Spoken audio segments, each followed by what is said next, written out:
ওই দেখুন, আপনি সবাইকে জনে জনে বলে বেড়াচ্ছেন যে আপনার বৌমা নাকি আপনার মনের মতো হয়নি। আচ্ছা, একটু ভেবে বলুন তো, তার কি কোনো দায় ছিল আপনার মনের মতো হওয়ার?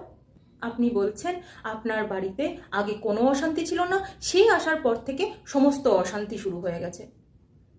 একটু ভেবে বলুন তো, সে নিজের বাড়ি, নিজের পরিবার, আত্মীয় স্বজন, বন্ধু বান্ধব, নিজের বিছানা, নিজের সমস্ত ছোটবেলাকার জিনিসগুলো ছেড়ে আপনার বাড়িতে আসে অশান্তি করার জন্য।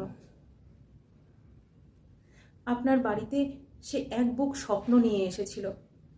সে শুধুমাত্র কারোর স্ত্রী বা কারোর মা, কারো বৌমা, কারোর বাড়ির সম্মান তার হাতে, দায়িত্ব তার কাঁধে, এসব ভেবে সে আসেনি।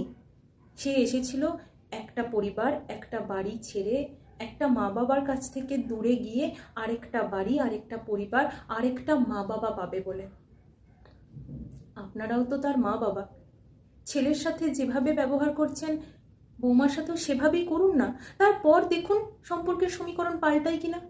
কিন্তু আপনি তো তা করছেন না। আপনি যে ধরনের ব্যবহার করছেন সে সেইভাবেই শিখছে, আর সেই ব্যবহারটাই যখন সে তার অজান্তেই হয়তো আপনাকে ফিরিয়ে দিচ্ছে, আপনি তখন আর সহ্য করতে পারছেন না। একটু ভালোবেসে দেখুন, প্রতি মুহূর্তে ভালোবাসা দিতে থাকুন।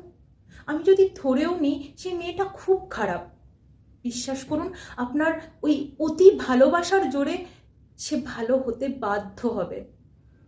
একবার করেই দেখুন না।